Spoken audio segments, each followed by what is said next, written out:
All right, welcome back. This is the AFCON Daily Show on Citi TV. My name is Nathan Kwao. Let's get into the Black Stars and that game against Comoros. Game is at 7 p.m. and it's happening in Garoua. The Black Stars have left Yaoundé. They are in Garoua as we speak. Susu, give us some insight into what exactly has been happening in terms of the Black Stars, patterns, things like that. For the Comoros as well, it will be the first time lots of people will be watching them closely. I'm sure people had forgotten they were in the competition.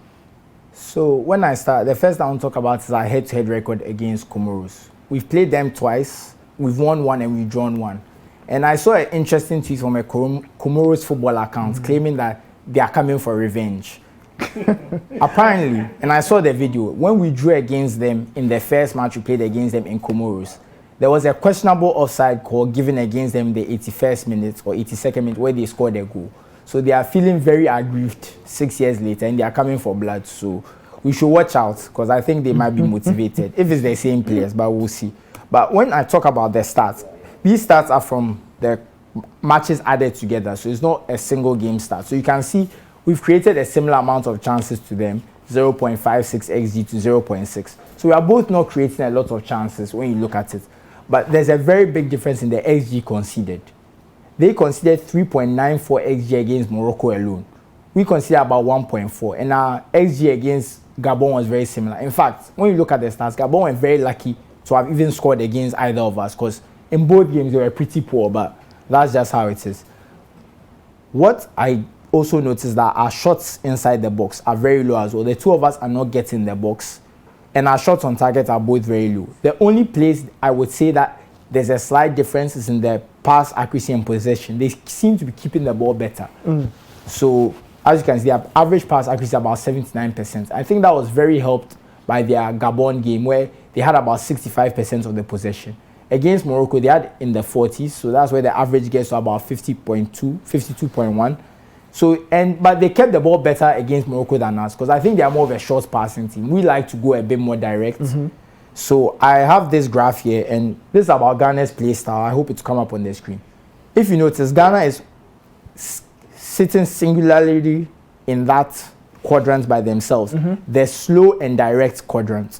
So if you notice, the teams more on the right side of your screen, they pass the ball better. So every time they get the ball, they keep an average of about 3 to 4 passes per sequence.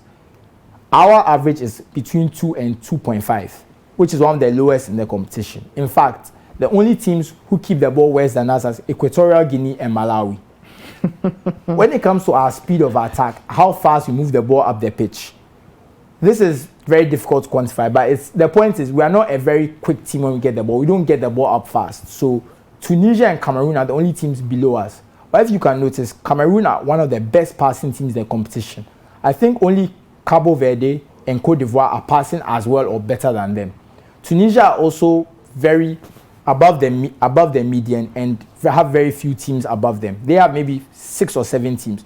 So we pass badly and we don't move the ball forward. I think that's what's been the problem with our chance creation. I mentioned our shots yesterday, on Friday, I believe. No, Monday, sorry. Yeah. And for the people who didn't watch on Monday, this is again a look at the shots we've taken. Only 3 inside the box. Okay. So we're not taking quality shots. We're not taking a lot of them, which is why we struggled for goals. As we all remember, Andrea Ayew's goal was great. But in terms of a statistics or chance perspective, we all can say that wasn't a chance. That was Andrea Ayew doing something out of the norm, out of the ordinary. So we have to really work on that. And I think, luckily for us, when you go back here and you look at the XG against for Comoros, this is a team with a bad defense. So once their defense is not that good, I think we'll have a lot of chances to get into the box and actually make a difference, which we couldn't do against Gabon and Morocco. So things are looking up. And to quote my friend Nilate, we are winning 2-0. All right, interesting.